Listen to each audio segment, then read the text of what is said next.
Do.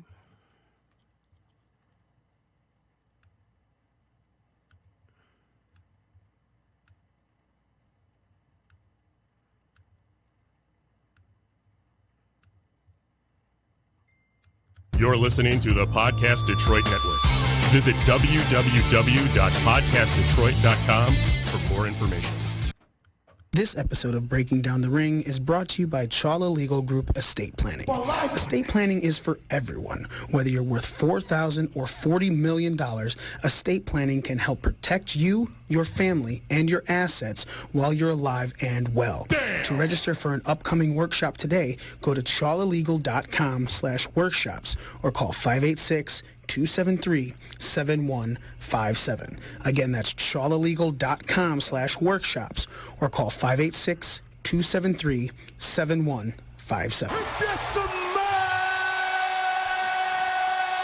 What the rock is cooking. We have so much shit to talk about this week. WWE TLC's pay-per-view happened, and man, that ended horribly. And then the week in wrestling happened. We got a brand new champion on NXT. NXT destroying AEW in the ratings. But really, we want to talk about what we're hoping we see in the future in 2020 for all of our favorite wrestling promotions. WWE, AEW, NWA, Impact. Yes, we want to get into all of that and more this week as we break the ring down. What? Oh, I am No, I'm not. I really kind of lost my voice yesterday. You don't know what hard times are, Daddy. No, I didn't.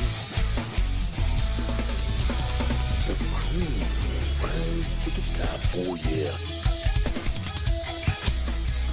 Austin 316. Yes, I will take something. Your ass. Preferably Coca-Cola or Mountain Dew. I don't remember what I did. Tony Slavin says he loves you. This right here is the family.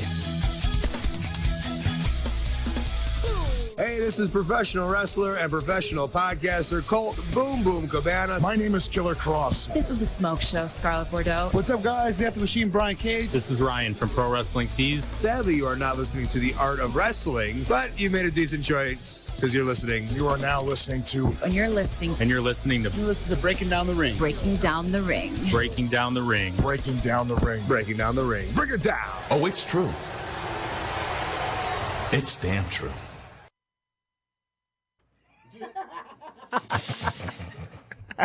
Ladies and gentlemen, you are listening to the most inappropriate pro wrestling show in the motherfucking world.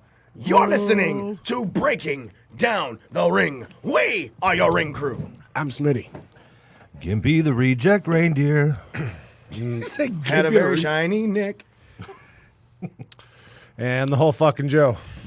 I don't believe you. You're way taller and have way more hair. And me, the almighty one, Mikey himself. That is how you kick off a show. Ending 2020 with all of us here. Into 2019, you mean? Going into 2020 with all of us here. Because this is our final show of 2019. We're going to take the week off next week. All the other shows have been taped for Raw and SmackDown and things like that. AEW's not even doing the show. You know what? We're going to take a week off. We're going to finish off 2019 with a fucking vacation. So what you can do is you can get your last-minute Christmas shopping in by going to www.breakingdownthering.com, clicking the official merchandise, and you can go ahead and get yourself one of our Breaking Down the Ring hoodies or shirts. Ladies and gentlemen, I'm back.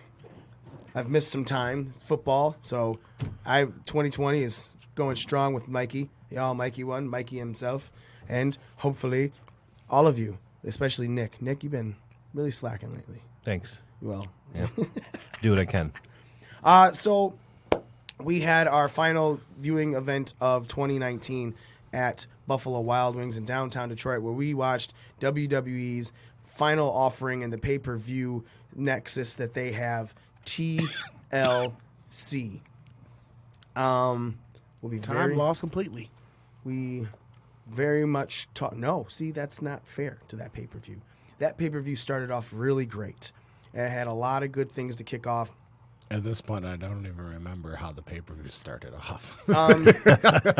It started off with with the tags and everything. Like an Aleister Black and Buddy Murphy yes. Great match. was the apex of that show because everything fell off after that. I retract my statement because of that. I did enjoy that match. Yeah, no, you're absolutely right. Everything leading up to that was good or decent. Right, nothing that we were like, oh, this sucks. But we've always said, any WWE pay-per-view of 2019, the Sunday ones, the pay-per-views, not the network specials like the Saudi Arabia stuff, the pay-per-views, the ones that you could buy and watch at home if you don't have the network because you're dumb. They were good. None of them were amazing, spectacular, or, I mean, you know, I think we had some decent ones with Survivor Series was really good, but nothing that you were like, man, that sucked. Coming out of TLC, that last half of that pay-per-view was so bad, it was not even a good show anymore. And it ended at like 10:05. It was. It started at like 6 or 7, and it did not. I don't believe it ended at 10:05. I know the clock said 10:05. I still think TLC is going on right now. Yeah, no, I understand that because that last with the women's match and there was a match before that just seemed to drag on. Like it wasn't a very long match at all. The Bray Wyatt Miz match. That may have been it. There was there was another one where it wasn't a match of much significance, but it just seemed like it. Lana or Rusev and fucking Bobby Lashley. That might have been it. The Corbin Reigns match. Okay, so 4 in a row that all just dragged on. Okay, right, which is the second half of this pay-per-view. So, okay, but that's the thing is like technically the fucking Aleister Buddy Murphy was your second match. You know, you had the SmackDown New Day versus Revival ladder match. Was a good match. Yep. Really good match to kick off with. Aleister Black versus defeating Buddy Murphy. Really fucking good match. Then the ending to the Raw tag team match, ending in a double count out, seemed off. But you were like, okay, I can understand it because at least this will keep this program going to most likely Royal Rumble. It seemed off, and it made me really mad because I was like thinking, oh, who could the random tag team be? And I was like, and I'm thinking of tag teams from Raw, and I'm like, no. I'm like, maybe they'll bring back the Usos. Like that'll be their spot to come back. And I didn't even think about the club. That was the only people that made sense in my mind. Well, had I thought about them, they would have been the only people that made sense, but they didn't even cross my mind. So I'm like sitting there trying to pick out some shit from my ass on the scorecard. I really thought it was going to be AOP. Because the way they were pushing I didn't even with, think of them either. The way they're pushing, them first, the way they're pushing them with Seth right now, and especially with the actual connection of them, I could totally see that. It's a heel team. It's a really good heel team, and you could technically have made it believable that they're going to beat the Viking Raiders. You know, the club. I was just like, yeah, but they're not really. Like they won. We're the only tag team to beat. The club's got something to prove. Yeah, but they've also lost to the Viking Raiders too. Granted, everyone has, but you know, it's not like we're the only team to beat you. You never beat us. No, I think it was 1-1 at that point going into the pay-per-view. Raw made it weird. All right, but again, it was a good match with a okay ending. Like you weren't upset. You weren't pissed off that it ended that way, but you weren't happy with the double count out, right? You wanted to see a finish to that somehow, some way. It was a KFC commercial. Then Corbin versus Reigns in that TLC match. And that was just for starters, it's a TLC match, so it's supposed to end with somebody climbing a ladder and grabbing something. That was my impression. Yeah. No, but they've done it over the past couple of years. They're like, oh, it's a TLC match, but no, really, it's a TC match because. Right. No, you don't pull out a ladder unless you need a ladder. It's a no DQ match. Yeah. It's an Extreme Rules match. There's no disqualifications in it. It's no hold. So why don't they just call it an Extreme Rules match? Because that's not the pay-per-view. Yeah. Like even in NXT, when they did the ladder match to see what team was going in first, there was something above that you had to climb and catch. Yeah, the briefcase. Yeah. Some type of object. Had a fucking can of dog food. I mean, it could have been Corbin's scepter. Match. Right. And then you don't even win the match, but the scepter's up there. If you get up there, you can use it in the match. Just like stop. the video. No. I'm just saying you could have done some shit with it, and they didn't. They're just it's a TLC match, but really, it's just a dressed up fucking no DQ match. Then you had the Universal Champion Bray Wyatt, not the Fiend, taking on the Miz in a match that was not for the Blue Universal Championship, but they still raised it like it was. Oh, the ref fucked up. The ref went over to the Miz like it was. They didn't raise it. He showed it to the Miz as if Miz was like, hey, see this? This is the match. This is what the title is looking like. And Miz was like, yeah, but I'm not fighting for it, so get the fuck away from me. Yep. It was so weird because they were never really fully... I never realized that match wasn't for the title. Right, that's what I'm saying. Like, you did not know that match was unless you like read everything. Because I was even talking with Daniel from Pro Wrestling Scorecards. I was like, "Isn't that one for the title match?" And he goes, "No, it's not. There is nothing that reads off in anything that it is for the Universal Championship." Now, just thinking here, that is kind of the only way to kind of put a swerve into it, because if you don't put the title on the line and he doesn't come out as a Fiend, you're thinking, oh, well, Miz is going to go over in this one, right? Like, like, oh, it's not his main character and this. Like, well, Miz is going over. That's why I picked him, actually. Even though I knew he wasn't going to go over, because that would just hurt the character in general going forward. But by making it a non-title match, it's like, okay, well, normally champions lose in non-title matches, so maybe there's a chance. I didn't think it would have hurt Wyatt, because like if they pulled in the whole dual personality, and what I read was a non-title match, so I picked the Miz to go over in a non-title match against Bray Wyatt. The Fiend to be the indestructible thing, and then possibly you could actually beat Bray Wyatt. Yeah, but if you have the Wyatt Rogers character lose right now, instead of like, down the road to maybe like a more beefy opponent, the Mr. Rogers character can lose. But right now, it would just hurt the character because it's like so new, and this is his first time wrestling as, Mr. Rogers. So, and they're obviously doing a great job at keeping those characters separate because he didn't even come out to the Fiend music. He came out to the Firefly Funhouse. Well, the rumor is that we're gonna have a Fiend versus Bray Wyatt match, where obviously Bray Wyatt playing Bray Wyatt, but someone similar in statue with So fake Undertaker 2.0. No, that's what they're talking about doing. Fake, but it'd be easier to do because of Wyatt's mask. They just have to find someone about his size and give him like dreads. Nope, don't want to see that. I don't like it. No. Nope. No, sir. No, because I'm sorry, it's not the person. You know it's not the person. There's no way to suspend that disbelief. See, what I want to see is what they're going to try to do. Like, I don't want to see this. I want to see what they're going to try to play off to me as believable. No, I don't want to hate more about this product than I already do. No, I want to see how bad it can be. I want to see just how bad it can be. Some people just like to watch the world burn. I'm pretty sure Z's that person. I mean, come on. You already gave me Undertaker versus fake Undertaker back in the fucking 90s. And the dude portraying the Undertaker was a foot fucking shorter than the Undertaker. So let's have him stand face to face in the ring, everybody. Yeah. But also, you got to realize we're all in our 30s and up now. That doesn't work for us anymore. It didn't work for me then. I'm sorry. I may have been 9 years old, but I wasn't a fucking moron.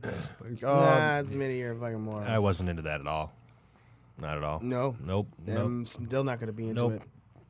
Lashley versus Rusev was the match following that. And that, of course, just was a fucking dumpster fire of a match, especially with Lashley going over. Look, all the fucking build for all of that. I said it weeks ago that when Rusev finally flipped out, putting Lashley, off the table, off the thing, kicking the fucking set on top of him. That was great. That was, okay, this is a really good payoff. Now, Rusev needs to beat Lashley in a match next week or the week after. Well, they waited like 4 weeks later, and then Lashley fucking won. So you're just like, I don't understand where this is going. Just keep shitting on Rusev. Throw a wedding. And he has new merch, though. All right, so this thing has been getting like mad hits on the internet since it started. Yeah. It's the only reason Vince is still doing it, but now they want to drag it out and milk it for all it's worth, so this storyline isn't going anywhere. No. Anytime soon. Wedding. And I'll be honest, the promo for it that followed on Raw with Lana kind of telling Lashley what to do, I was laughing my ass off. Because it was ridiculous and actually funny. Did I want to see it lead into a wedding? No. But did I laugh my ass off at her going, this is just like we rehearsed it? And I'm like, you fucking pussy whip bitch. Because that's funny to me. And then the pay-per-view ended with... Whoa. This angle's giving me cancer. That's a bold Stop statement. watching it. Yeah. I got to do this. I have to watch Then... The TLC pay-per-view ended with the shortest WWE Women's Tag Team match in history. The Kabuki Warriors of Asuka and Kairi Sane, who died in that match, took on Raw Women's Champion Becky Lynch and Charlotte Flair in the TLC match, which made sense because there was actually something to grab at the top of a ladder at the end of this fucking match. In a TLC match. Go on. Kairi Sane died because a table didn't break. Becky had to roll her under the ring so all the doctors and medical staff could get to her to keep her safe. There's actually fan video of Becky going, all right, you go under here because I'm going to go back into this match. You're dead. And that match, it just seemed to fucking go on forever. As a matter of fact, I know that Asuka or somebody grabbed those belts. That match is still happening. Becky's still tied to the ladder, I think. Yeah. No, the Kabuki Warriors are still trying to figure out where to set up the ladder. Like, that was the worst. I swear to God, they walked around with that ladder for like what felt like 5 fucking minutes. And they're like, oh, we're going to put it here. No. We're going to put it here. Like, God damn it, bitch. I know you got a concussion. Just follow me. She's dead. She fucking died. She got hit with a fucking monitor in the head. And that table didn't break when there was something that she was supposed to go through. I was like, ooh, that hurt. I was like, Kairi Sane is little in stature, and she took some of the worst fucking hits I've seen anybody take in a long time. Now, that withstanding, it does not justify anything that match was, because the spots that they had to set up took way too long to set up, so it takes you out of it. You're like, what the fuck is going on? When they finally executed their spots, you're like, oh, that's what they were trying to do. Wow, that took forever. And it was just, it pulled you out of the match. So I have a question for you guys. This is right for what it was. So you've already answered my question because you just talked. As the final match in WWE's pay-per-views of 2019, is this the worst match from a pay-per-view that they've put out? I'm not saying Raw. I'm not saying SmackDown. I'm literally just talking about the pay-per-views. Could there have been a worse way for them to go out of pay-per-views in 2019? Smitty, you said you think it was all right? It was all right. You could have ended it with the damn Lashley Lana angle you've been shoving down our throats, or the Corbin Reigns scene that's been shoved down. Why would you end it with those? I think they always like it when Roman's at the top of a card, first and foremost. Which he ended up at the top end of the card anyway. Everyone ended up at the end of the card. Let's not make it all about Roman. Everyone was fighting. But what was the last image you saw? I don't remember. It was Roman. I think it's still going on. It was Roman spearing Corbin off into a crowd of people. That's how much it stands out that I don't remember. And I was sitting there watching it. I think I turned it off right after the main event because I was done. Yeah, but that's when you kept making those jokes. I'm like, is he talking about everybody fighting in the back?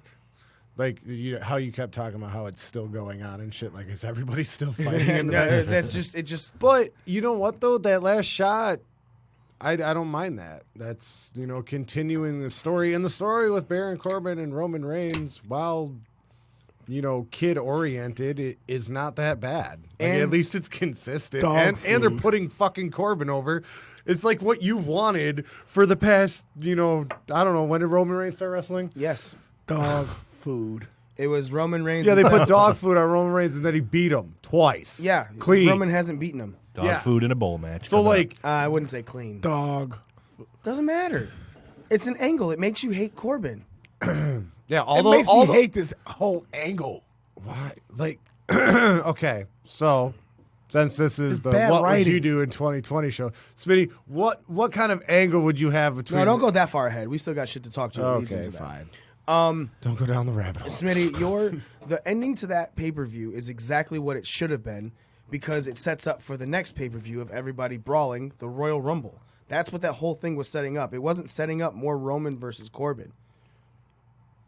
Did you watch SmackDown? I did. But it doesn't change. But what I'm saying is, it was a setup for the next pay per view, not the next fucking shows. Right, like if you look at the bigger picture. Yeah, if you want to concentrate on two people, sure, that's your fault. That's your problem, not everyone else's.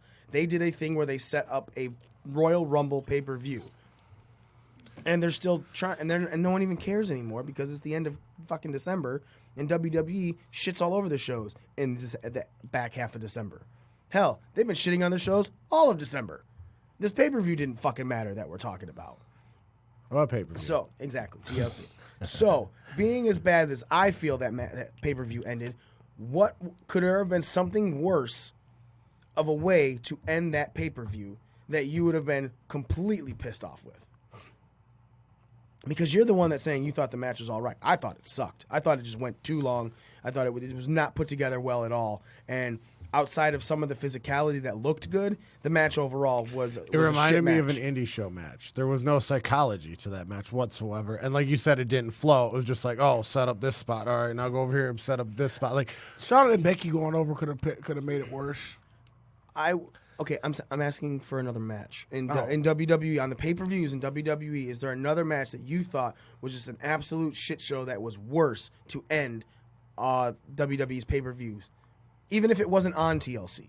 I could argue that the first fucking the Hell in the Cell match, Seth and Bray. The way that ended would have that one. Yeah, that's pretty close. Yeah, pretty close. Yep, you could have. You know what? Not even close. Yeah, I'll completely go worse. Yeah, I might even say with the buildup that they tried to put behind Goldberg and Undertaker.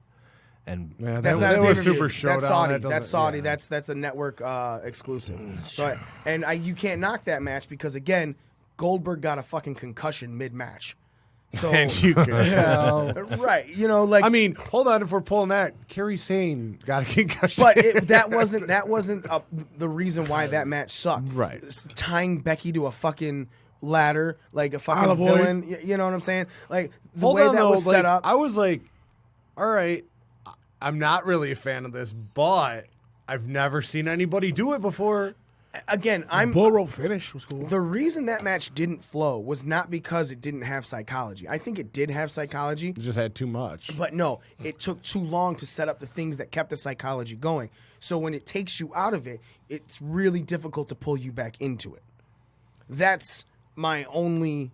That was my major about problem. Halfway through that match, I'm like, yeah, it's ridiculous. Yeah, you're kind of. I'm gonna watch it, but I'm gonna do other stuff. So okay, even with Becky's chair shots, that took me out of it too. I mean, like she's hitting. I don't remember who it was, whether it was Kyrie or Asuka, and she would like start to swing hard, and then halfway through her swing, like slow down. Charlotte, like she doesn't know how to pull it. Yeah, Charlotte had a really bad one. It was like right before the end of the match. She grabs the chair and she goes swing it full force, and like right before she touches her, she slows down and just taps like with the wrist and shit. I'm like, oh, that was caught. All of it was caught on camera too, and I'm like, oh. I do like. I won't knock the fact that when the ladder had the rope tied to it, and they were and they pulled the rope to pull the ladder. That was smart. Yeah. Again, there was some things that were pretty ingenious in this that I liked, but then as soon as that match kept going, it was just like, dude, this match needs to fucking end. It's done. We're done with this. Nobody cares. But again, then you look at the clock and it ends at 10:05. You're like, I get why that match went so long because this pay-per-view had to be longer than a Raw.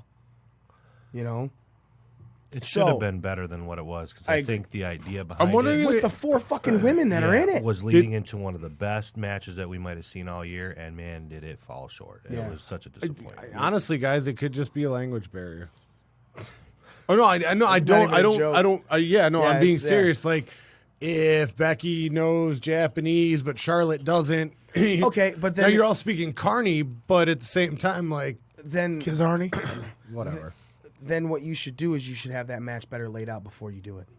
Like the whole women's. Well, they should have rehearsed that match. That's what I'm saying. It like should have first been thing in the morning, day of. A couple days before too. Yes, I agree with you. That's what I'm saying is that match should have been better laid out because if you're rehearsing, you have translators, blah blah blah. Unless it was so bad that because they were like, fuck it, go call it in the ring. And they called it in the ring, but it just took too long to get done what they wanted to do. You have the TLC being the finishing pay-per-view for WWE in 2019. Smitty, I'll start with you. Overall grade for WWE pay-per-views for the year of 2019. A B-. A B-? All right. What is keeping it so high for you? They have certain spots and matches every now and again that actually do stand out. Like you said, the Buddy Murphy, Aleister Black match stood out on TLC. There's most of these pay-per-views, there's at least one match that stands out. All right. Most of them. So the pay-per-views, of course, are Royal Rumble, Elimination Chamber, Fastlane Mania, Money in the Bank, Stomping Grounds, Extreme Rules, SummerSlam, Clash of Champions, Hell in a Cell, Survivor Series, and TLC. What was your high point of the pay-per-view, Smitty? This one? All of them over the not this one we already talked about. Probably Survivor Series this year. Yeah. It was the first time in a long time I felt like Survivor Series was probably the best pay-per-view of the year. All right, nice. Nick, overall grade for WWE's pay-per-views in 2019, and what was the one that you remember the most? I'll go a little higher. I would say B+, because, with all the pay-per-views, there's some ups and some downs, but for the most part, there's ups. And, in between, we don't like Raw, we don't like what they're doing on SmackDown, whatever, but usually they come through on the pay-per-view and deliver something that's, that makes up for all that in between. With the exception, there were a couple low spots, so I can't give it an A, and the low spots were, real low, like that Hell in a Cell. That really hurt them. This TLC, the whole pay-per-view really hurt that. I would agree with Survivor Series, though. The build was great. The ending with Keith Lee getting over the way he did at the end of that pay-per-view, all of it, I would agree with the Survivor Series. All right. And Z, sorry. I'm going to go with a solid B. Okay. My pay-per-view of the year is always going to be WrestleMania, so my second pay-per-view. Well, okay, so why WrestleMania? That's already something different. It's WrestleMania. Okay. it just to me that I think when we're talking about best pay-per-view of the year, we should remove WrestleMania from it because that's just the whole spectacle in itself. Yeah, but at the same time, there have been WrestleManias that you're like, this was shit. So regardless but it's of still WrestleMania. You telling me WrestleMania 9 was the best pay-per-view from WWE that year? No, didn't it go straight from 8 to 10? No, There's never been enough. I'm also going with Survivor Series because of the way they put over the talent in NXT. It kind of cemented something we all knew, that NXT is the best brand they have right now. All right. So Smitty, you said what? C+? B-. B-. Sorry. And what did you say, Nick? B+. B+. You said B. So B average. I'm at C+. And you just gave us a B-, you fuck. That's what I do. That's what I do. Lowering the bar. But I'm going to say that WrestleMania was my highlight because there was so much shit talking from December 18th, 2018, when the McMahon family went out there saying we're going to give you more of what you want and less of what you don't. And Kofi going over. Seth beating Brock right off the bat. Kofi going over. The women having a really good match, minus that little mess up pinfall at the end of it to main event. That triple threat was really good. I thought overall that was the first time that you really saw them going, okay, here, we're going to live up to our word. Now, a lot of people are still shit-talking that fucking Raw. Because they're even when it happened, they were like, this is the year ago that they promised this and they haven't given you shit. Kofi had a good run. Brock lost on 2 major pay-per-views to Seth Rollins. Regardless of the run that Seth had or the run that Kofi had, the ending of these matches were things that people wanted to see. People wanted to stop seeing Brock with the title. But Brock didn't have the title, and how shitty did everything get? Brock's got the title right now, and he's had some good matches with it. He never does the end of the year pay-per-view. He does Survivor Series, and he's gone until the next year, until 2020. That's what Brock does. We said if they were going to put this title on Brock, we wanted to see him at every other pay-per-view. We wanted to see him more often on the shows. But I didn't want him every week. Right, and he was. He was on because more if you put him on every week, it doesn't make it special. Agreed. 100% agreed. So if you have him once a month and every other pay-per-view, or something around that way, perfect. And that was the argument when I made it about Okada. I was like, dude, Okada's defended his title less than Brock in this fucking entire time. And everyone's bitching that Brock is always not, but Brock was non-existent as well. Okada at least showed his face at majority of the shows. Yeah, they don't even have to have Brock wrestle. Right. He just needs to be on the show, show up, be involved, show the title. Brock Lesnar as your Money in the Bank winner was hilarious when he was rocking out with the Boom Brocks. Right? Yeah, but that got really PG really fucking quickly. But it's fine. It's still something different. They gave us things that were different that we enjoyed overall. I can't say that the WWE in 2019 was an absolute shit show. I can say some of their shows were absolute shit shows, and I'm referring to Raws and SmackDowns and things like that. But every pay-per-view, like we all said, for the most part, was good. Not great. Go ahead.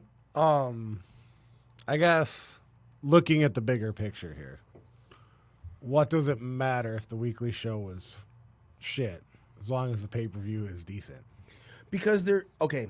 I mean, obviously story build, right? But that's exactly what it is. That's like saying I'm going to go read a novel, but as long as the last 2 chapters of that novel are really good, it does not matter about the first 25. It's like he knows how I read. I'm just going to skip to the end. And that's first what it 2, is. last 2, I make up the middle. So she didn't get pegged in the ass by her? No? Okay, weird. That's the way I took it.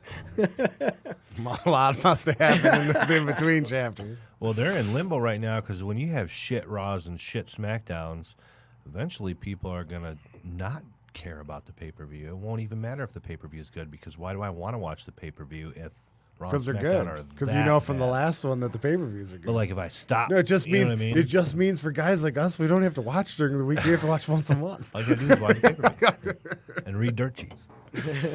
Yeah, exactly.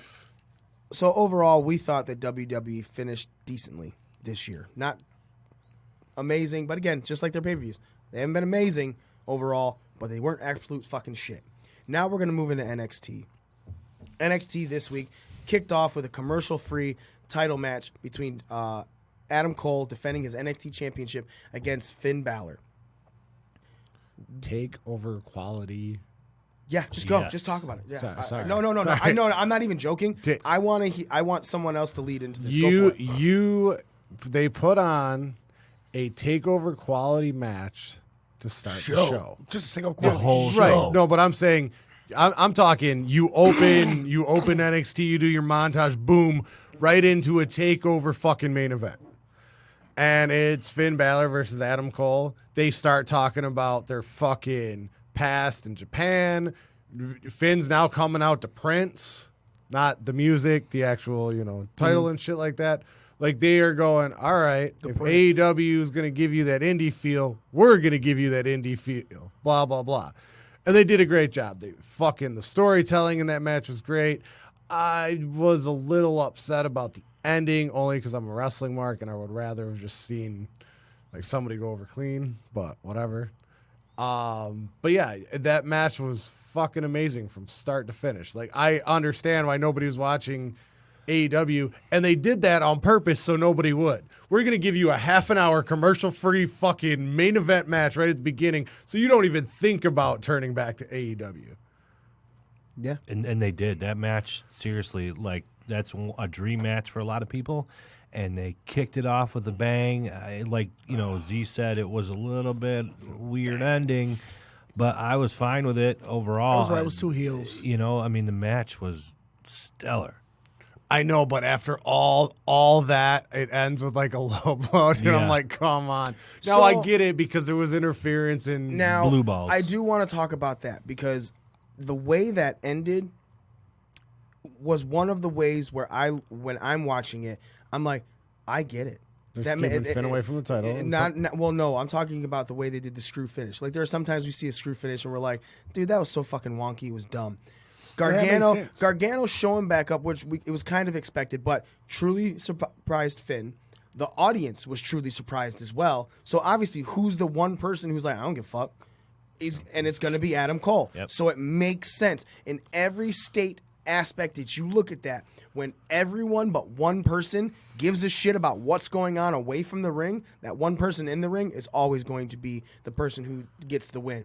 And I thought that was beautifully played by NXT. Yes, I agree. I'm just going, just in my own personal, like I want to see who was going to really win the match. Like I'm mad that it ended that way. Well, yeah, but it I also see why sets they up- did it in the psychology, and now you can pull Finn away from the title, do his little program with Gargano, and bring back Cole and Finn for like takeover for Mania weekend or some shit. Who owes me money, by the way, for NXT? I don't think Undisputed Era is going to lose a title by 2019. We're gonna fucking wait until January 1st. I wasn't involved in that. Roddy's got to defend on. Roddy has to defend on Christmas. Does he? Yeah, I didn't even dog. know they had one. Yeah, it's him versus. It open. Is this a well? Oh, yeah, Roger it's an open Strong challenge. So week. Velveteen Dream's gonna come back and yeah, Ooh, I might fuck drop. you. Oh yeah. We'll do it in a TLC match. We'll put nothing above the ring, and whoever gets it, Whoever gets pinned loses. No, whoever gets the nothing above the ring wins. NXT scored 795,000 viewers, while AEW had 683,000. A record low. Damn. Just playing off of your saying you're going to watch this and you're not going to turn the channel, and it showed, like you said, Smitty. It's a record low for AEW, just kind of like their attendance. So NXT then had, Pete Dunne had a good match. Killian Dane and Damian Priest was a really good match. Yeah, the way they very worked physical. that rib injury too. Cameron But they Grimes, kind of made Priest look like Cena in a sense, but whatever. Right. It was a really physical match. Kushida, Cameron Grimes was fucking great. Too. Yeah. Pete Dunne and that other guy from Travis UK. Banks. That match. I think that was the best match of the night. Even though we had our main event in the beginning of the show and the end of the show, I mean, as far as like technical wrestling and actually like got me popping, like, oh, what do you mean he reversed it? Excited to watch the match, like the Pete Dunne and whatever the Travis Banks. That's I was really to look him excited. up. I was excited to see Rhea Ripley win the title too. I was like, thank fucking God, and I'm a real big fan of hers right now too. So Another product that kind of developed in the UK too, right there. Yep. with Rhea So Ripley. going into the Rhea Ripley Shayna Baszler match, Baszler has been a very dominant champion in NXT. She has beaten everybody that she has taken on. Obviously, she lost once that belt, but she gained it back. Cumulative days, she has held the NXT the women's championship more than Asuka. 451 days was this current run, right? And then some 100-something the one before, and making it more than Asuka's total reign. Cumulative. Now, that being said, the way Rhea Ripley was set up after Survivor Series, she was the hottest person in that women's division, either side. UK, All three. NXT. All four.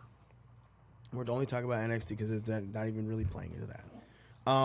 But she was the hottest thing going into anything that's on NXT television. Her getting that win not only was smart, amazing, well-calculated booking by Triple H and all of the writers, all of the other people in creative for NXT, it was done at such the perfect time that I don't think you could have picked anything better. That's better than any type of Mania moment that she could have had in NXT.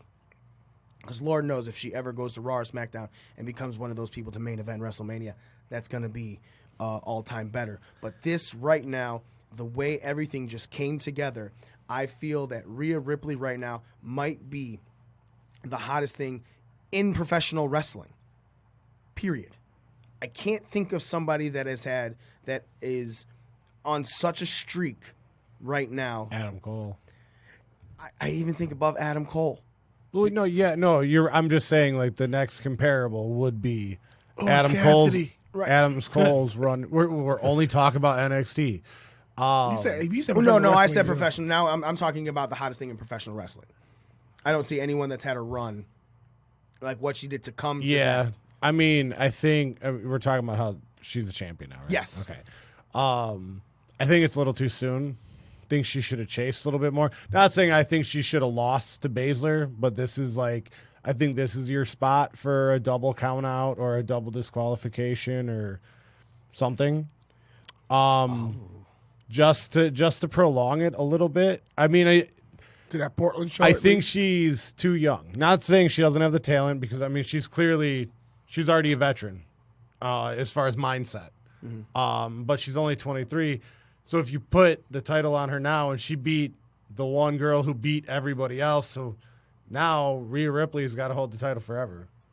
No, not necessarily, because there's many times that people have been beaten that beat others that have the record. I'm just saying, with her only being 23, I hope they don't shoot her to the moon really quickly, so that way 10 years down the road there's stuff for her to still do. At the same time, though, each wrestler has different weaknesses, and each wrestler has a different Achilles heel. So while people may not have been able to figure out Shayna Baszler's, it might be easier to figure out Rhea Ripley's. But even at the same time, Storm figured it out. with the way that they have moved everything in NXT, I don't feel like this is going to be a bad story for her as the champion. It's even possible that Shayna wins it and Rhea wins it back. You know, like at Mania. No, I think Shayna's going to be like number 30 in the Women's Royal Rumble. I think she's going to be in it, and then that's going to set up her and Becky at Mania. I would love that. I think that would be really smart. Mm-hmm. But at the same time, you never know. It's very possible. Yeah, especially when Survivor Series ended.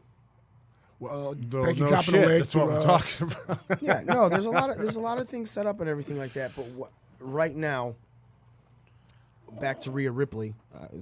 Before we continue our future booking, I unlike Z, I do feel this was the apex. Smitty, what do you feel? I was more surprised that they let her that Rhea went over. I was the genuine surprise of Rhea going over. I feared they would if she would have went over eventually, but not on the NXT show. So if these were if these was a pro wrestling scorecard, you would have picked Shayna.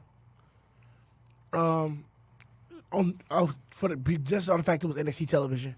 Okay. And Z, you would have picked Shayna? I would have picked Rhea Ripley because there was a title changing hands that night, and that was the one. All right, Nick, how did you feel about this?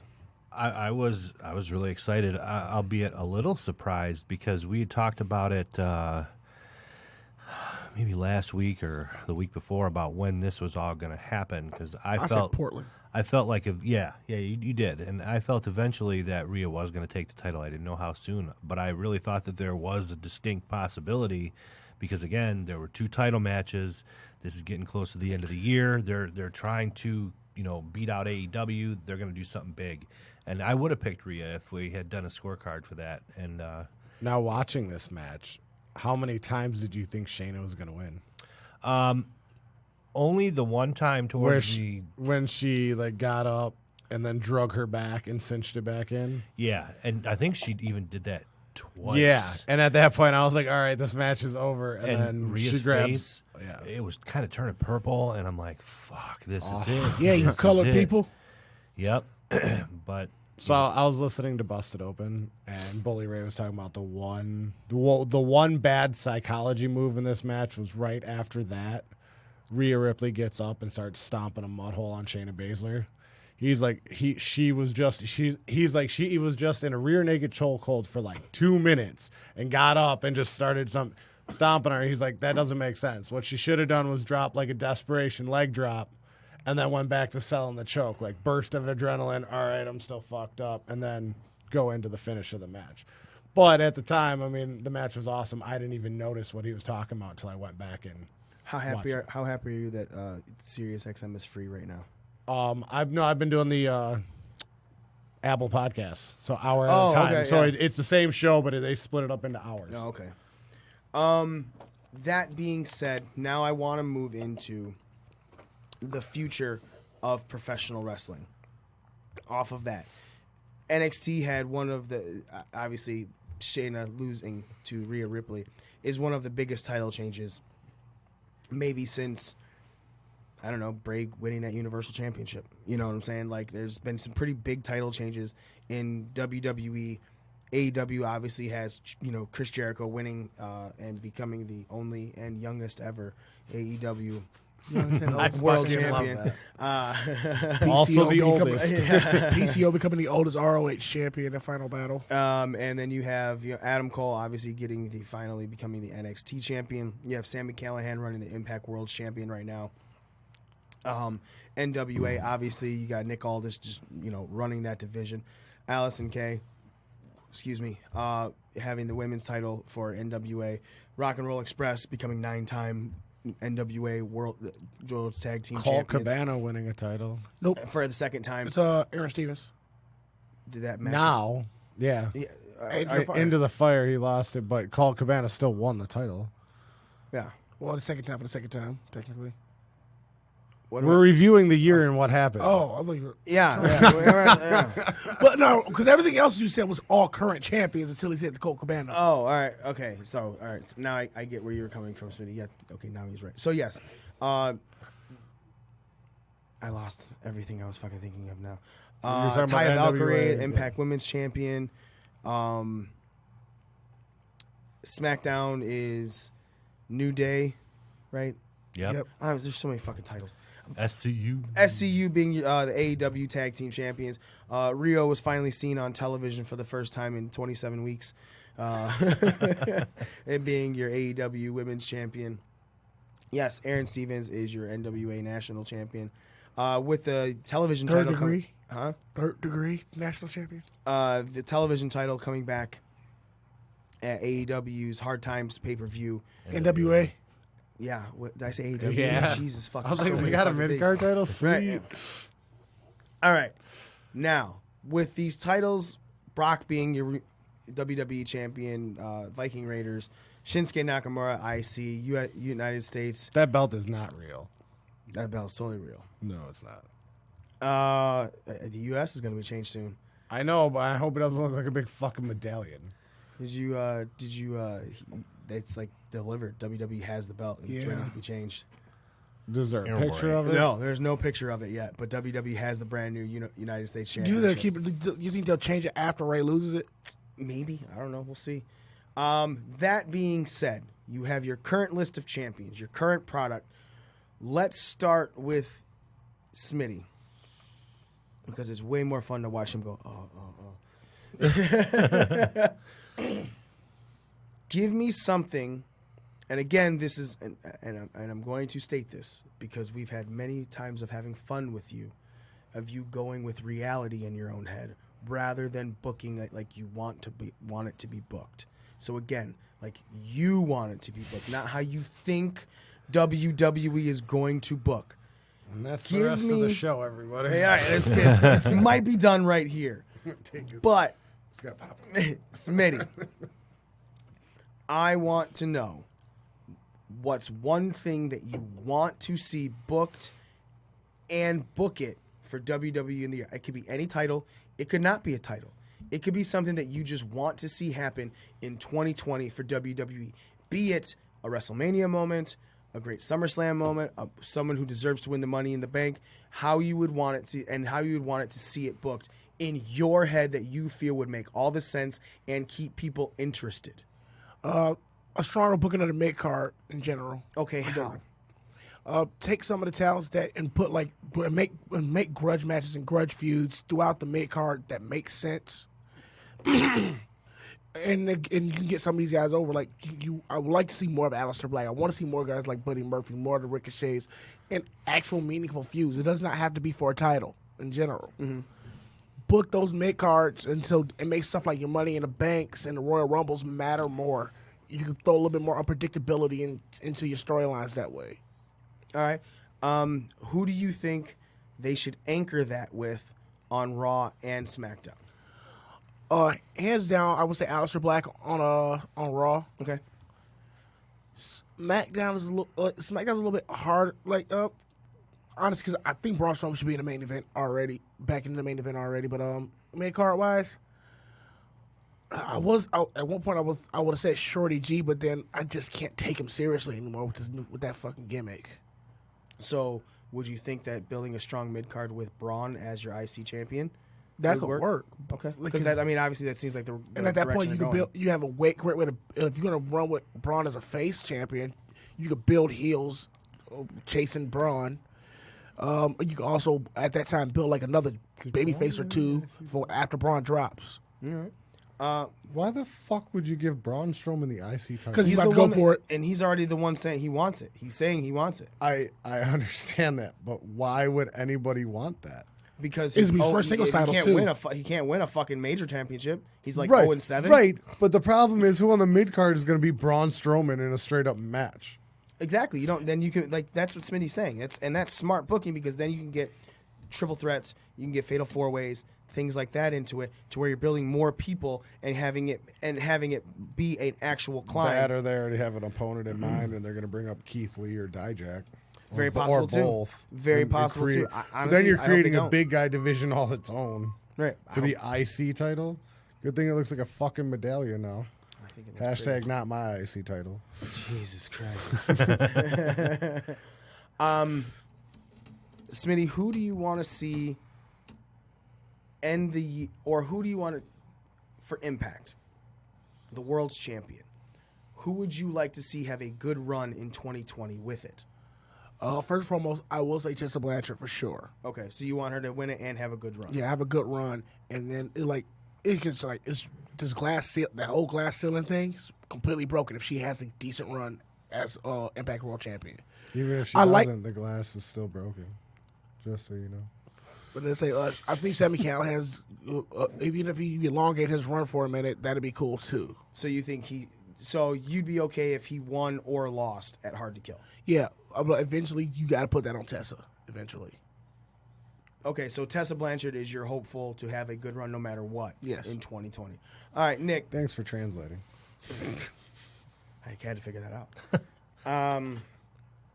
Nick Aldis is your NWA World's Champion. He holds the 10 pounds of gold. Sweet Charlotte. Is there something that you would like to see in NWA? Somebody that you would like to see have a good run? I mean, hey, Marty Scurll's there now. You know, a guy that everyone thought was going to go to AEW after he was done with his ROH contract just fucked the wrestling world's head by going to NWA. Or do you think that we should have Nick Aldis still holding this belt to finish 2020? Or even maybe drop it and get it back, similar to what he did when Cody won it and then he got it back? You know, I'll be honest, I was not familiar with Nick Aldis prior to NWA. I had heard of him. Magnus. Oh. Mr. Mickey James. See? Exactly. And now that I've been watching NWA consistently, I think I really like his character. He's clearly a heel, but there's this thing about him where he's like, I don't want to say he's a nice heel. He's an intelligent heel. He's like a classy champion heel. He's very classy, and he's not like over the top, you know, arrogant. You know, he just is. Like Nick Bockwinkel. And I think that's one thing that professional wrestling as a whole needs. I think that his character is perfect the way it is. I could see him holding the title. I would like to see him hold the title most of 2020. If anybody would take the title from him, not James Storm. Not James Storm. What y'all got against James and mother effing Storm? I like Eli Drake a lot too. I like his character. Or Smitty says, Eli Drake. Yeah. Let me talk to you. I think that a rivalry down the line with these two, a good storyline, is inevitable, and I think it would be good if they played it out, you know, long term. Maybe Eli takes the title towards the end of the year, goes back and forth a little, but I like Nick Aldis, especially for those people that, like me, aren't really familiar with Nick Aldis, and you know they're just now. It's been a couple months down the line. They're really getting into NWA now to really, you know, let people sink their teeth into him. Right. So. He's held that belt for 423 days. He won it back in October. Right? Yeah, he won it back in October of 2018. So he's been the only NWA World's Heavyweight Champion through 2020. Obviously, with NWA getting a lot more steam, you know, it's very possible that you could see a title change. But it's also very possible that you couldn't, because Billy Corgan, Lagana, those are the, you know, your top two guys running it. Billy Corgan's a huge old school wrestling fan. There's a reason that the NWA has the old school feel. It's in a studio, so on and so forth. It's also possible that you could see all this run with this for a couple years, you know. That being said, so you're hoping, or you would like to see anyone specific take the title from him? Yeah. Eli Drake. Eli Drake? Okay, yeah. just make sure. Smitty, you yayed that. You have your alarms notifications going off for Espen. Yeah. Espen. What's up, Bear saying hello. Is there someone else in the NWA that you would like to possibly see take the title outside of Eli Drake? Or would you just prefer Nick Aldis to run with it 2020 for the most part?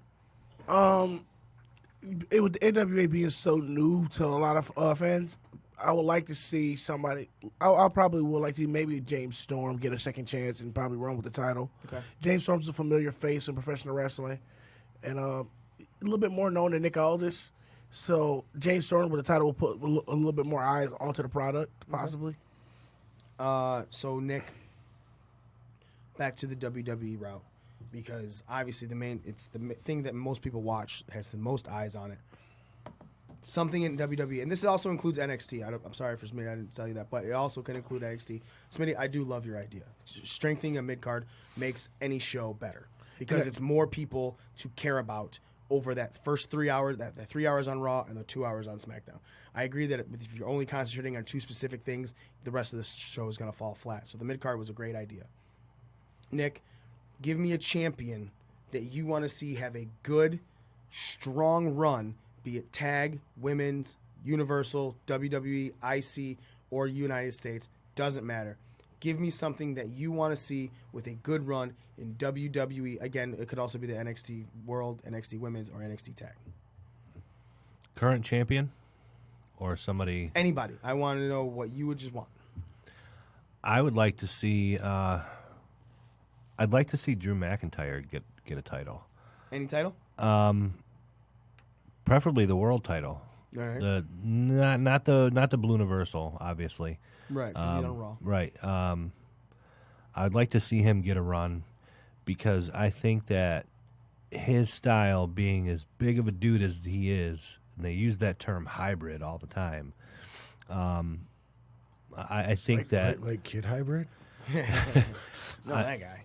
I think that his heel character is on point, but people, I think he's a likable guy, but his heel character is great. I think he's really good in the ring. I think he just has that. I don't want to just say package, but he's got the package. Sounds like you want his package. Yeah, he's got that package. I love his package. All right, now book me him getting that title.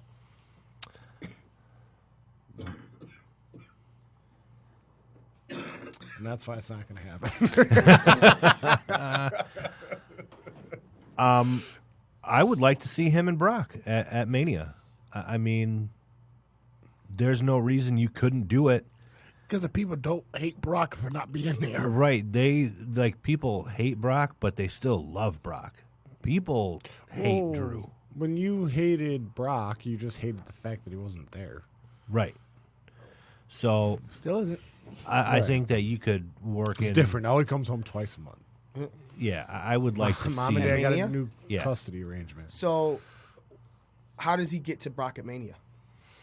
Win the Royal Rumble. So you think Drew McIntyre should be the 2020? Talk about lazy Yep. booking, Nick. God. Hey, hey, man, it's easy. It's easy when it's smart, too. All right. And then he can stalk Brock until Mania. I mean, you have months between Royal Rumble and Mania. He just kind of keep it low key, and he's got this in his back pocket that's coming. It's Mania's coming, Brock, and eventually he just works his way to Mania and takes over. During this period of time, how many times exactly does he point at the WrestleMania sign? None. Okay. He doesn't need to. He'll look up at Not it. even once, Nick. Nope. Like not even after winning the Royal After Rumble. winning the Royal No, you know Rumble, what? definitely No, you know what? pointing One at time. that side. One time in the Go Home show. One time. Bullshit. He's going to point at Go that home show before WrestleMania? Yep. You don't One even think he's time. going to point to it after winning the Rumble? Nope. He's going to look up at it going, I know you're there. He'll look up at it, and then he'll look at the crowd and just kind of smirk. Like, you know where I'm I going can with see this. that. You know? Yeah, I can see that. That's good. Okay, like the old Thanos from the first Avengers movie. So how long does he hold it after Mania? 3 days. Till the next Raw. NXT. The next night. He loses it on NXT. Keith Lee. To Cameron Grimes. Cameron Grimes beats him clean. Yeah, all right. But no, Nick. When should he hold it until? SummerSlam. Slam of Summers. All right. Slams. Who slams this summer? Yeah. Kushida. All right. Okay, another real answer. Yeah, this is going somewhere for a minute. Revenge match. Give it back to Brock. Ooh, he's just running Brock with his title. All right. Z. AW is, for lack of a better term, starting to become Ariel's best friend in The Little Mermaid. You know, Flounder. even TNT, when promoting basketball matches, saying basketball games are saying it's so and so, like it was like Bucks versus something. I don't remember what team it was that the Bucks were playing. But what Bucks? Hold on, the Milwaukee Bucks. Yes, the Milwaukee Bucks. Okay. Versus I don't remember. Probably the Lakers. Yes, it was the Lakers. It was Lakers versus Bucks. Okay. And the Lakers got their ass whipped. But in the picture that they put out on Twitter, LeBron and someone else were dressed up as wrestlers, and the Bucks were also dressed up as wrestlers. I don't remember who the Lakers were, but I specifically remember one of the Milwaukee Bucks players was the Ultimate Warrior, because someone quoted the tweet and was like, "Hey, TNT, you have your own wrestling organization, and the team's called the Bucks. Why didn't you use your own wrestling organization to dress these guys up for wrestling matches? You literally have a team called the Bucks. You had one job." So even TNT is using WWE wrestlers in their promotion WWE wrestlers for the NBA. Okay? And this is dead WWE wrestlers. And this is how Vince wins every time. He's just sitting there. That's good shit. No, that's good shit. Hey, guys, watch this. Give me a storyline executed well for a title. Maybe. Doesn't have to be, but something that will get people invested to where this doesn't seem like it's going to shit itself after 3 years. Like something that makes it big. Okay, so I can't do that because that's not my current mindset. Like I can't even pretend. Like right now, AEW to me is they spend too much time making fun of WWE or taking shots at WWE or talk about their tag team division. They're like, oh, we strive to be the best, unlike other companies. And like we all know who they're talking about. Tag team wrestling So like I can't give you a storyline that's going to save this company right now. Maybe a little more with Hangman turn. Like I just don't care. It was fun at first. And like Jericho told the locker room, like the honeymoon phase is over. We have to stop throwing spaghetti at the wall and seeing what sticks and kind of steer it in a direction. So things I did like, okay, all right, you want me to build up a storyline for you? Here's one. For the next couple weeks, all you see of Sean Spears and Tully Blanchard is them just searching for a partner. We'll team up with you and go out, they, lose the match, win the. I don't know how it would affect his standing, so I don't even want to say they'd have a match. But just have him, repeat, scouting. Yeah, exactly. And then you. But also that means you got to drop the Janela storyline, too, at that point. Is there one? Yeah, Spears is feuding with Janela. Oh, I don't. According to what, Dark? I watch AEW every week, and I couldn't even tell you that. Last week there was this whole tag match with if Spears was teaming with Kip Sabian and Janela. I don't know, man. Maybe give Moxley the title, but I don't think that helps you in the direction you're going right now. Like I think you need more stability. I think you actually need to take a page out of WWE's book and kind of base your shit around fucking. I sent the tweet in the. Oh yeah, chat. LeBron's It's the tweet with the Lakers Bucks. versus Bucks. Yeah, but I don't know. Just it's also you give these guys good questions, and then you ask me about AEW, and I just don't fucking. They're know. all But, WWE. I mean, that's what I'm saying. But you're gonna get a WWE one as well. That's the thing. I gave Smitty Impact. I gave Nick NWA. I'm giving you AEW. I get it. What I want is there. Okay, so are you just basically saying that in your eyes right now, there's nothing that you could think of that AEW could do to salvage itself, that it might not shit the bed in 3 years? Yeah, I mean, basically that's what I'm getting at. Okay, that's fine. I mean, there are some people that are definitely checked out of it. I personally can't say I'm fully checked out of it because I'm still gonna watch it. Right. Like I still give it a chance because I want it to succeed. But every week, I'm one of those people that I used to watch AEW live. Now I watch NXT live and I go back and rewatch AEW. Partly because Hulu has the full 2 hours and it doesn't cut it down at all. So if For what? for Dynamite. Oh, I didn't even know it was on Hulu. Yeah, it's on TNT, so I have the live Hulu, so I get it. Okay, yeah. So, but the WWE one's always edited, always like hour and a half or whatever. I get the full 2 hours, so I can go back and watch the whole show without missing anything. Okay. I personally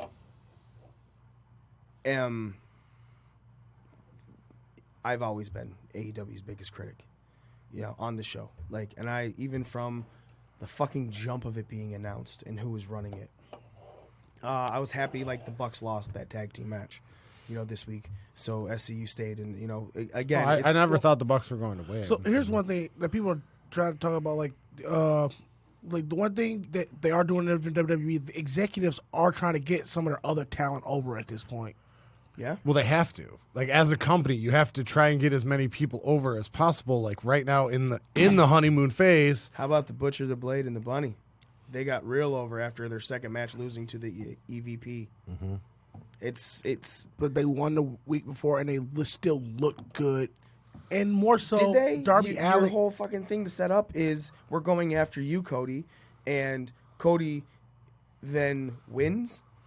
I would have had them lose disqualification, beat the fucking tar out of him. That'd have been fine. Yep. If they would have lost by DQ, sure. That makes them look even more badass. Yep. You're bringing people in to build up other people. They're doing a good job of getting the Dark Order over, though. Dude, this is the Dark Order's final chance for me. It's fine. I mean, look, if you got your minions that are going to fucking punch the mat, even though they're pretending to punch Dustin Rhodes' head, that's fine. It's the worst fucking punches in the world. Jesus Christ. Worse than Shane. It was real bad. Yeah, he wasn't even hitting him. He wasn't even hitting the fucking mat. It doesn't still try to sell it. AEW in itself, I think I agree 100% with you, Z. They're their own worst enemy right now.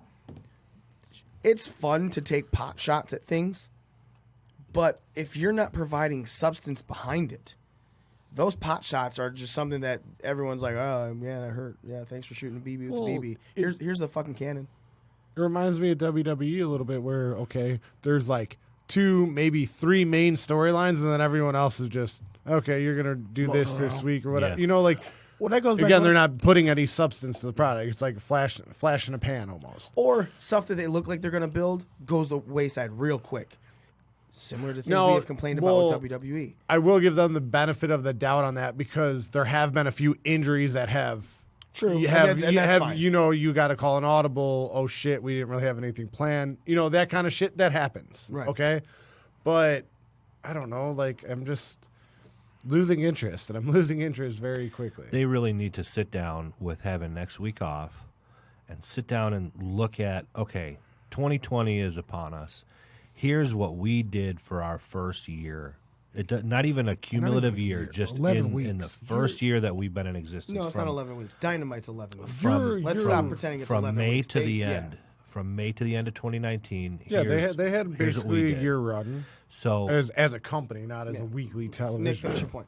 So let's sit back and see what worked and what didn't, and fucking just slow it down. Like Z said, stop worrying about fucking pretend they don't exist. Mm-hmm. Pretend you're the only fucking promotion that's out there, and that you're the only thing that matters. Because when you worry about all these other people, worry about yourself. That's why I tell my fucking kid, don't worry about what these fucking little kids are doing around you. Worry about your own shit. But the other thing is, a lot of the stuff they're saying about their tag team division and shit is wrong.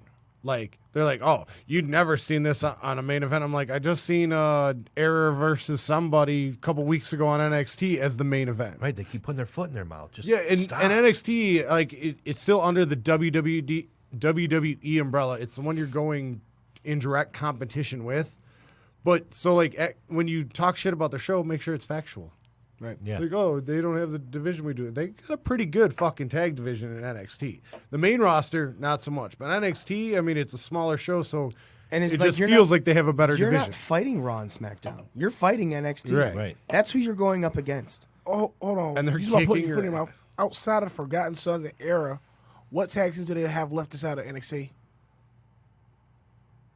Breezango, they've built them up pretty well. I'm just saying they're good, and they have what the fuck are those people? The hip hop bros from Britain. Mark Andrews and They're NXT UK. Whatever, they're still under the NXT brand. I don't know if you realize this, but since they went to TV, they're kind of making the thing under the same umbrella. You made it like the direct competition is NXT, and you talk about the tag team division. Yeah, but the NXT tag team division is lacking right now too. Okay, well, I wouldn't know that because it's just better. What? I'll agree that the performing matches. Okay, so you have the Young Bucks, you have Lucha Bros, we have SCU. You have Private Party. Lucha Best Express Friends. or whatever. Jurassic Express. Okay. Which hasn't been wrestling much together, but then again, Luchasaurus was injured. Hybrid 2. We haven't seen in a while. What is that? Jack Evans and Helicopter. Okay, so, all right, we're talking all about other. When is somebody besides Lucha Bros, SCU, Young Bucks being the main feature? Exactly. Yeah. Well, hold on. I actually got to defend the point here. They were pushing Best Friends there for a minute. Best Friends were getting a pretty good push through that division. But you're right. Everyone who's gotten a chance at the titles has been... Now we haven't seen him in 3 weeks. Yeah. And it's kind of like what they did with Riho. She's your women's champion. Where the fuck was she before this week? You know, again, these are nitpicking things.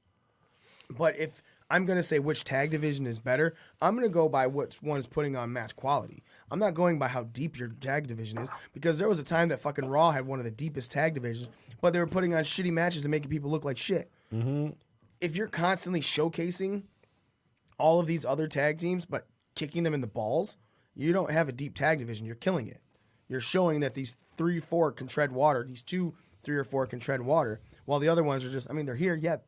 So you have a bigger tag division. So cool. Now you have a locker room full of jobbers with 4 main event talents when it should be all main event talents. And if there's really anything that NXT has proven year after year after year, it's when their division seems like it's going away, they fucking fill that. They have a Dusty Rhodes Classic. They have Yeah. a Dusty Rhodes Classic to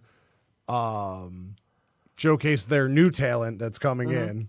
Which is coming back. Yep. Well, that's Rose Classic.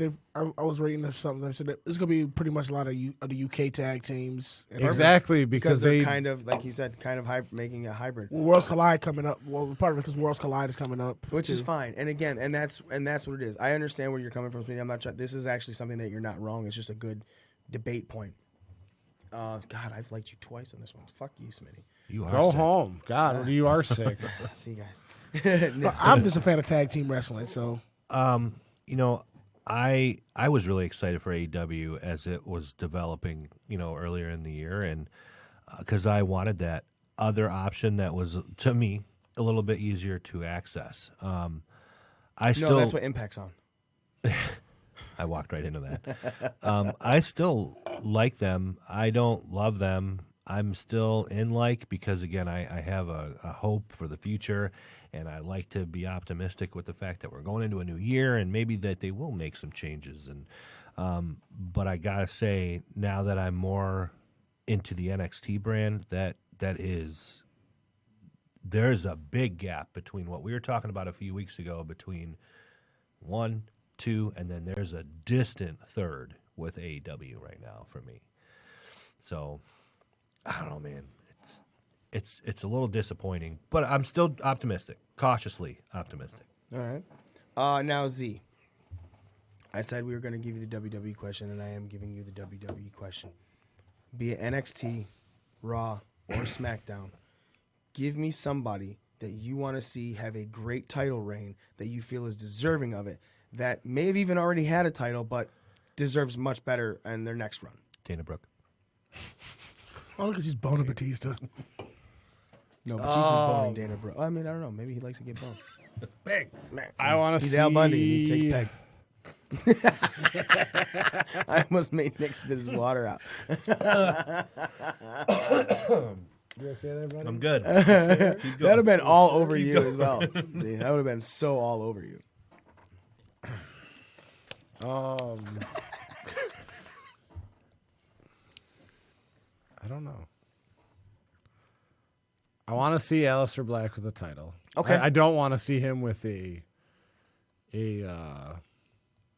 world title. Not yet. It just doesn't make sense. Right. So you want to see him with that United States belt? That or even the IC belt. I mean, well, he's very right very now. plausible. He switches brand. You know what I mean? Okay. Like throughout the year. That's But by year's end, I'd like to see him holding or at least have held a mid-card championship. Maybe even like a tag championship. But he's got the type of character where it's hard to like match him with other people. That's what Ricochet when he first came up. Yeah, but I never like looked at them as a legit tag team. Like I looked at them as two great mid-carders that could have a nice run as a tag team, but they were too much of individuals to ever be like a true tag team. If that makes sense. Well, didn't they just really? Aren't they still recently doing that with Bobby Roode and fucking Dolph Ziggler? Yeah, but they have like Roode's closer out for 30 days because he likes to break PD protocols. Yeah. What's that? Yeah, he's suspended for 30 Yeah, days. Him 30 and days. Epico. I don't know how Epico got suspended. Oh, no, I do know how Epico got suspended. Epico got suspended because he was asked to fly to take the drug test, and he was like, "Are you using me on TV?" And they were like, "Well, no, we don't have anything for you in the foreseeable future." He goes, "So I just won't fly and spend my money to get drug tested when you're not going to use me for 30 days anyway, so I'll take a 30-day PED suspension rather than spend my money." And I'm like, in my head, I'm like, I don't even care if you are using PEDs. That's so smart to do. Yeah. Right. Yeah. Like, why would I blow my money for you to come test me? Yeah, if you're not going to use me on TV, he's got. If I'm not going to be there 30 days anyway. Wait, hold on. I get drug tested. I'm not used on TV. Get the fuck out of here. It's like saying I'm getting drug tested not to work, pretty much. Outside of he's all also doing the house shows right now, right? Yeah. So Z, back to Aleister Black. How do you want to see him take a title? When do you think he deserves that moment? Is it a Mania moment? Is it something down the line? I mean, it's one of those things where it depends how they build him. Right now, I want to know how you want to build him. It'd take me like a year to get him where I want him to be. But okay, so build it. You just have him go on a tear. Like he defeated Buddy Murphy in the last pay-per-view of the year. So you have him have a good showing in the Royal Rumble. Mm-hmm. Maybe even have him eliminate the Intercontinental Champion. Not to necessarily set up a feud immediately after, but to plant seeds for one like later down the line. Then you just have him go on a nice little run, like not jobbers either, like established talent, not like local talent, like actual like talent, and have him have another feud with Buddy Murphy down the road. Have them put on a couple more matches, maybe have them work together now, elevate them somehow, eventually leading to like a. Probably a TLC next year. So this time next year, he wins a ladder match, presumably against, say, Buddy Murphy for the IC title. Or the whatever one's on. Whatever mid-card that he's on. Yeah, okay. whatever so one's on. So you saying Buddy Murphy will probably have the title by then? Yeah, possibly. I mean, the thing about it is they're doing what they did with that match at TLC is they're kind of building their mid-card. They're like, hey, guys, this is our mid-card. Yeah. Well, these are at least two of the people in our mid-card. Which shows that it's got, possibilities there. So, yeah, I would like to see him hold the title. I like to see the Street Profits hold the title, too, but I just don't see that being a reality this year with the teams that are already in place. With 2020, I can see them, but I don't want it to happen too soon because I feel like you'll be backing them into the corner like you did American Alpha. The one thing I want WWE to do 100% is give all their title holders longer reigns, so it's special when they lose it. Especially the tag titles. Yeah, okay. those two. Reestablish your tag division. You got so much talent just sitting away, doing nothing. Like you said, Epico are though. Epico Colon said, if I'm not going to be used, he took a 30-day PED suspension. Yeah. He's not on TV. He's not getting paid either way you look at it. So what's the difference? That's what I'm saying. Like, you have so much talent within that company that's just sitting and catering. That shouldn't even be an option for me to say, all right, yeah, write me up. You gotta prove my point here. Like, the tag, when it comes to the tag division. He was agreeing with you. Yeah. Although if you don't take it, if they need you for TV, like let's say something happens and a spot opens up for him in 2 weeks. You fucked yourself. Yeah, exactly. Yep. So it's always... I think that WWE needs to reestablish their shows in a way that you care about the majority of it. So, taking in all of the accounts of everything that everyone said, Drew McIntyre going and becoming your, WWE champion, establishing a mid-card that is stronger, that makes you care about the other hours of the show, getting Aleister Black a championship at least by the end of the year in a singles run. I would like to see WWE take NXT out of Full Sail. Not into the arenas that SmackDown and Raw go to. I don't need that. You can take them out of a 500-seat Full Sail arena into a 1,500-seat place. It'll make it feel bigger. It will not make it feel...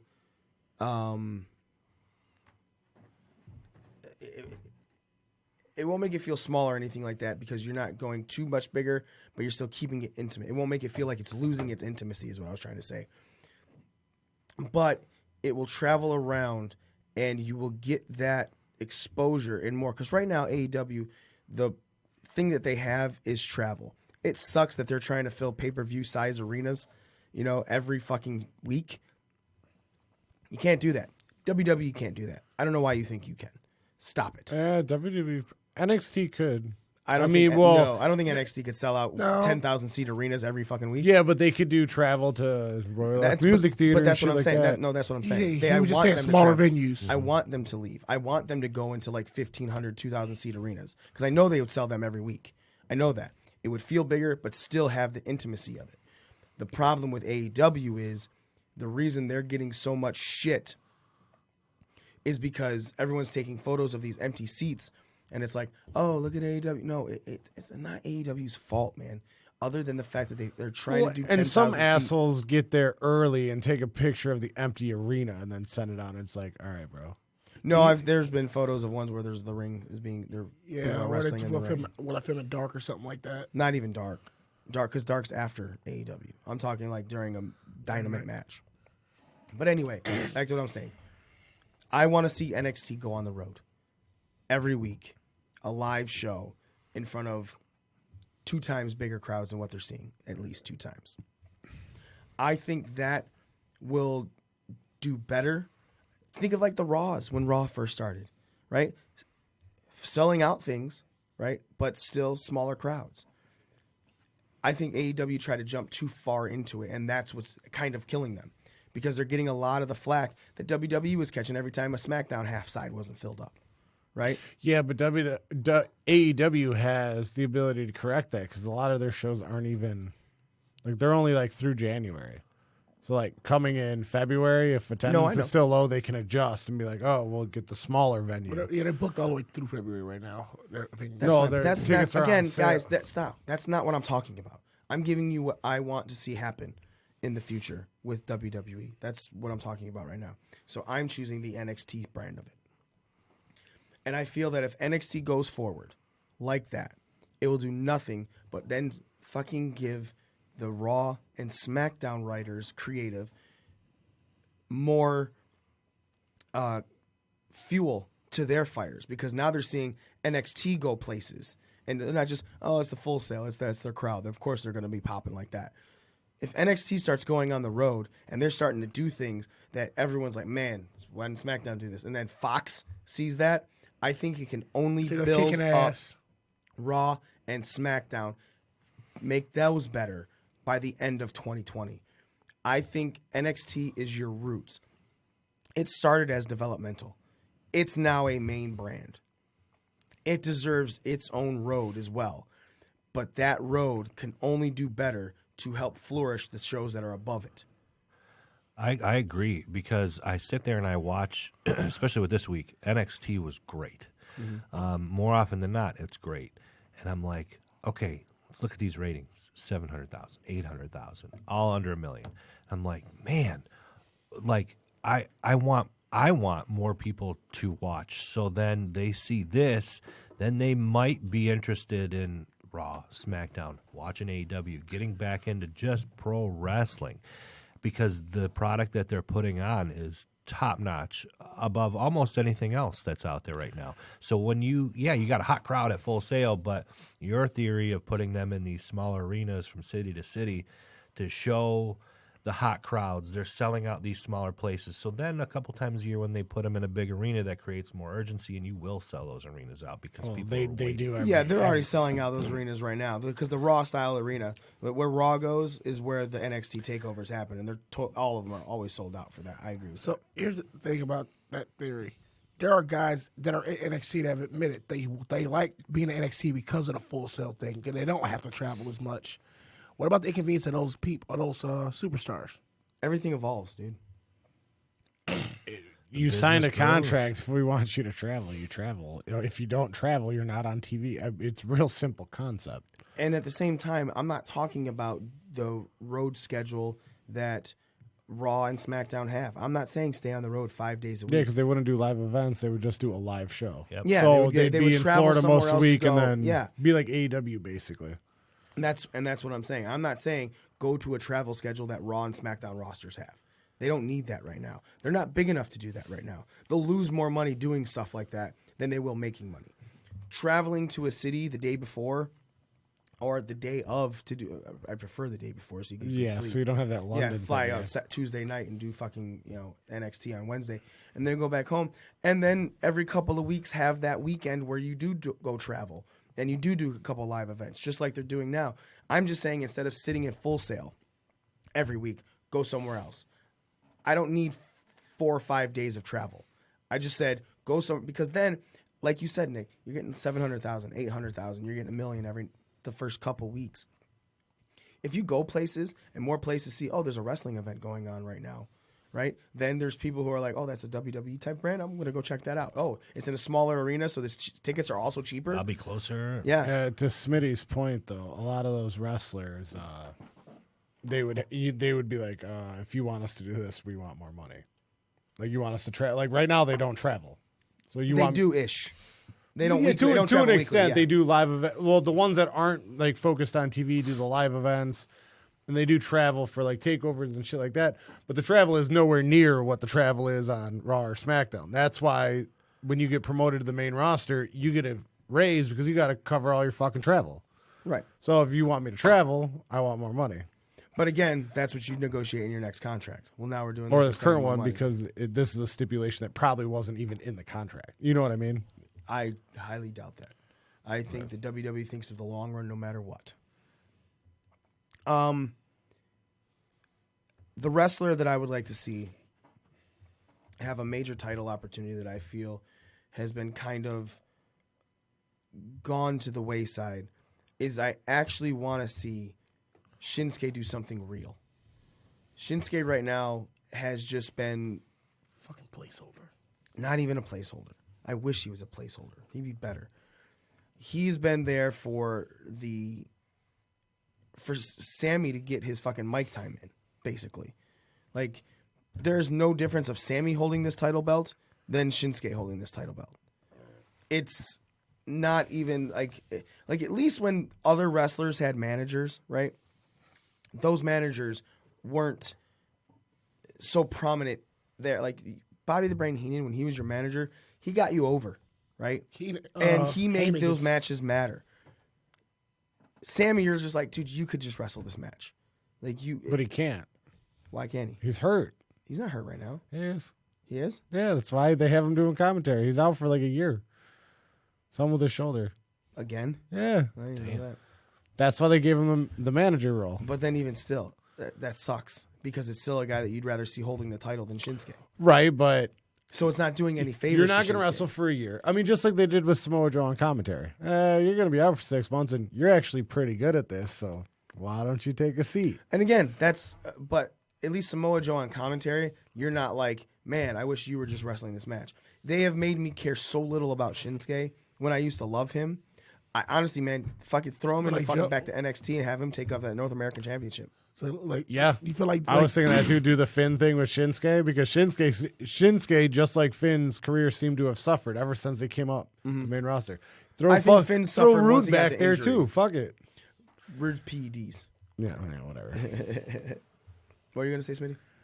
I was like, you just pretty much reiterated Joe's thing about lots of guys that come from different places. He said WWE has made a habit of making you not care about somebody that you cared about when they first got there. Yeah, I never denied Joe on that one. It happens sometimes. You know, I just think that Shinsuke is the one that's been destroyed more than anybody. It's mainly because you still see him almost every week, and almost every week you're going, God, man, just give me something better with Shinsuke. At least with other guys, they're not on TV, right? When Luke Harper was gone, the only reason you knew about Luke Harper's contract is because the one time he didn't tweet, "It's Tuesday," you know what that means, was, hey, I want to be gone, right? Mm-hmm. These guys aren't at least not on TV for me to go, man, this is what they're doing with you. Shinsuke and then they has bring a belt. Luke Harper back just to release him. Yeah. Shinsuke has a belt that nothing is being done with, and it sucks. I want to see something happen with Shinsuke. They changed the title, and it's like, cool. Yeah. It seems like they're about to stick him with Cesaro. Hashtag not my IC title. Smitty, what has been...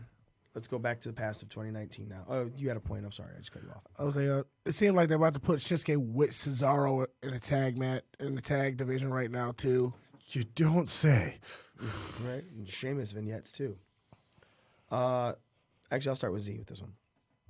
Z, going back to 2019, what is the brand that you felt had the best showing overall in professional wrestling? And it can even be New Japan or Ring of Honor. Haven't even really spoke about them. NXT. NXT is your superior product to both Raw and SmackDown. I mean, NXT is kicking AEW's ass in the ratings right now. I mean, that's not how it was at first, but take away the shine of a show, and they're taking off. They have the most talent. They're the most interesting to watch. They're my favorite brand. I love going to their live events when they come to the Royal Oak Music Theater and being that close. So yeah, NXT for me is the best thing in wrestling right now. Nick, for you, what is the best brand for 2019? Well, I don't want to, completely agree just so we can have a different opinion, but I can't help but agree with that. Yeah, suck my dick too, Nick. How's it taste, motherfucker? It really is. I mean, when you're talking on a weekly basis, just that show, more often than not, every match is a good to great match. Yeah. Once in a while, you have a match, you're going, okay, that's all right. Or, but normally when it's like an iffy match, it's like somebody new that's like debuting or something. Sure, exactly. When it's some people that have been around, like the same group of people, it's never a bad match. And their pay-per-views are always always a hard A. Yeah.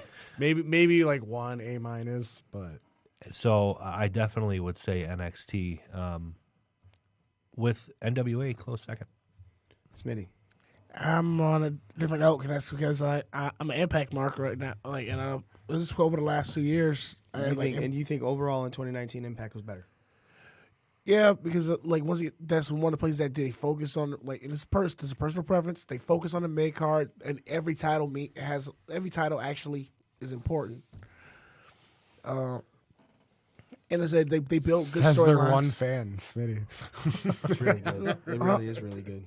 And they built stories even if they don't have titles involved. They do have the goofy dark universe that was kind of started with the Matt Hardy thing a couple years ago with the Broken Universe, and they developed the whole dark universe from there as well.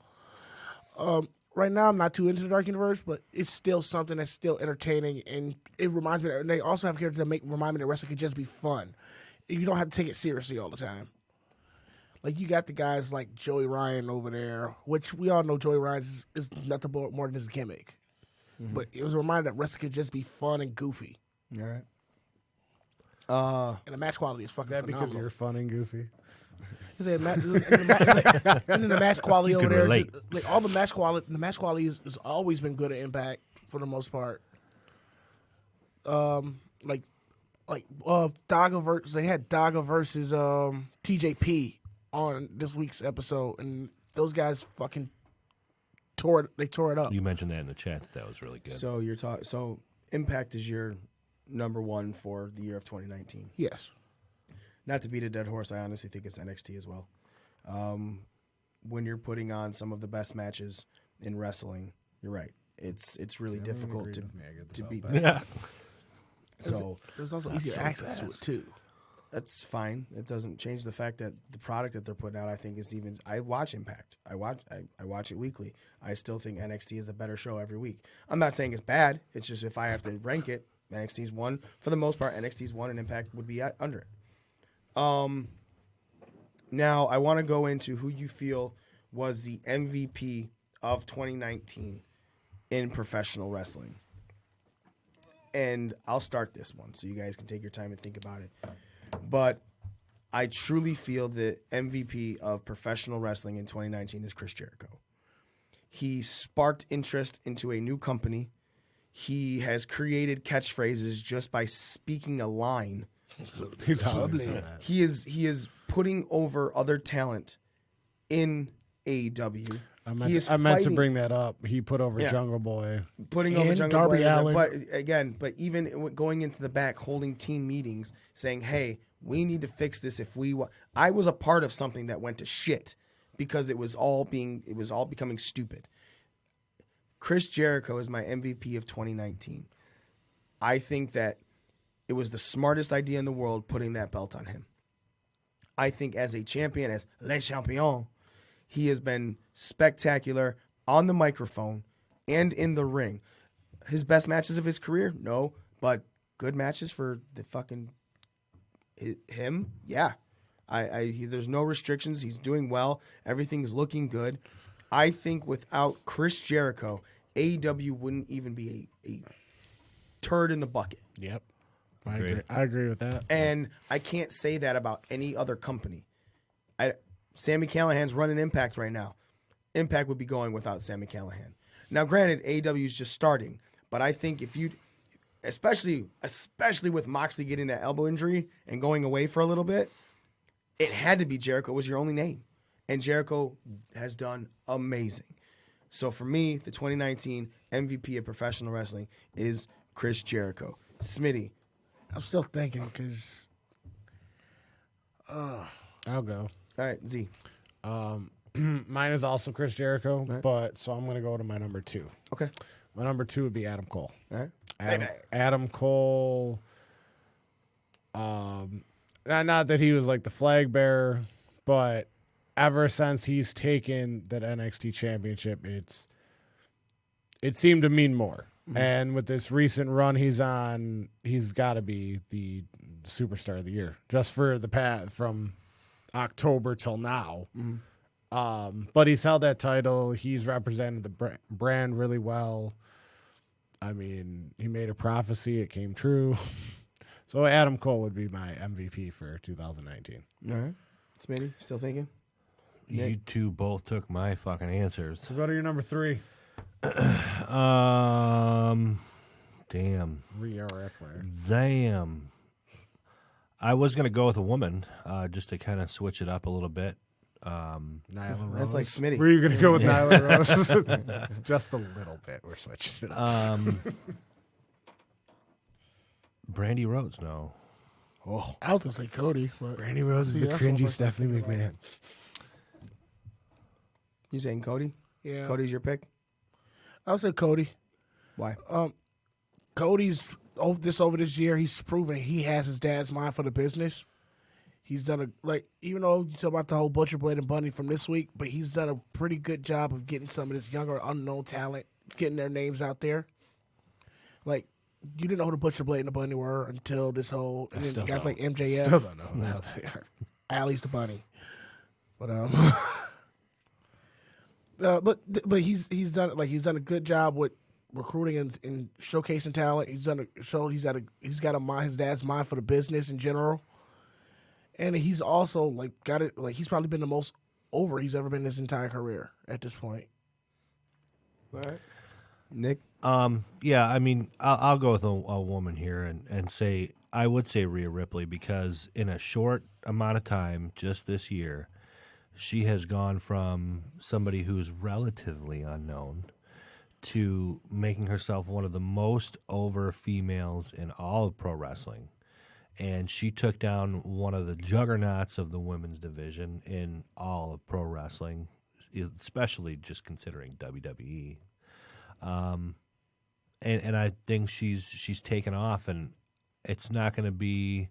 She's not overdone. I think she has a really likable character. She doesn't have this massive ego. She's not a super soft, fuzzy teddy bear face.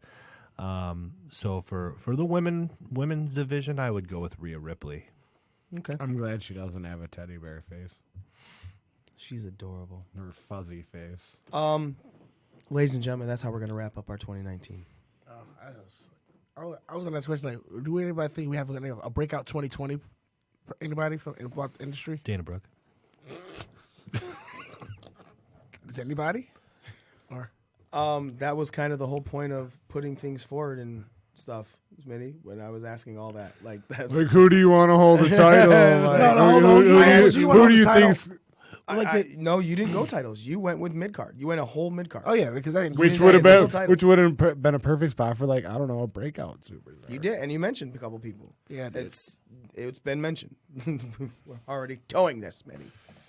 Welcome to the show. Like, is there anybody specifically you want to see break out in 2020? Anybody what? Specifically. You said specifically. You said fucking oceaneer, oceanographer. You're a fucking nerd. I'm asking you. Like, anybody specifically you would like to see break out in 2020? Anybody specifically that I would like to see break out in 2020? Like somebody who hasn't had like the best 2018, 2019, or I can't say anything specific. I would, because I don't think that there's anyone specific that I feel that has been held back that is more important than maybe a division. You know, I was really on board with you with the mid-card thing. I believe that if WWE sets up their mid-card better, their shows will be better. I also feel if the WWE for the Raw and SmackDown tag divisions are set up better. But that's part of your mid-card division, technically. It's the tag division. I think if those divisions are set up better, you care more about the entire show overall. I think that everyone I wanted to see get somewhat established in 2019 did, and sometimes it took going back to NXT, like Finn, you know. Currently there's been rumors about Ronda Rousey coming back, and there's rumors about Shayna Baszler going to a Raw or SmackDown. So if there's anything I'd actually finally like to see, I would love to finally see the 4 Horsewomen match at Survivor Series. I think that is something that because we've seen it. Becky and Charlotte right now aren't best friends, but they're coming together. They came together for a match, right? So if I could see those 4 girls not be best friends, but come together for the good of a match to fuck this other stable up or lose that to means it, over the next year. That's fine, but the 2 girls that follow Jasmine Duke and Miranda Shafir. Yeah, are gonna have to learn how to fucking wrestle. But again, if there's anything that I definitely want to see happen, it's something that's been teased for fucking years. That is the only thing that I can think of that I've wanted to see that I haven't been able to see. We don't want to see pregnant Ronda versus pregnant Maria. No, that doesn't interest anybody. Fetus on a pole match. Winner gets to have birth right then and there. Fetus on a pole match. All right, Russo. Russo. Jesus Christ. They have Viagra on the pole. All right, ladies and gentlemen, we're going to close out. We're going to have a nice early show. We're going to end our 2019 with a fetus on it. Exactly how we're doing it. Hey, have you listened to us? Yeah. We are the most inappropriate pro wrestling show. I have. Ladies and gentlemen, thank you so much for listening. Make sure you go to breakingdownthering.com. You can check all of our social media on there. You can get yourself some of our beautiful gear. Make sure that you guys are following us on all of our social media at PDRcast. And we hope you have a great Christmas, a great Hanukkah, wonderful Kwanzaa, whatever you celebrate. And we hope that the year 2020 gets you all of the things that you've wanted. We are going to be on break until the first Sunday in 2020. We are your Ring Crew. I'm Smitty. Your new Ring Crew champion, Nick the Gimp. Z. And me, the almighty one, Mikey himself. We are out.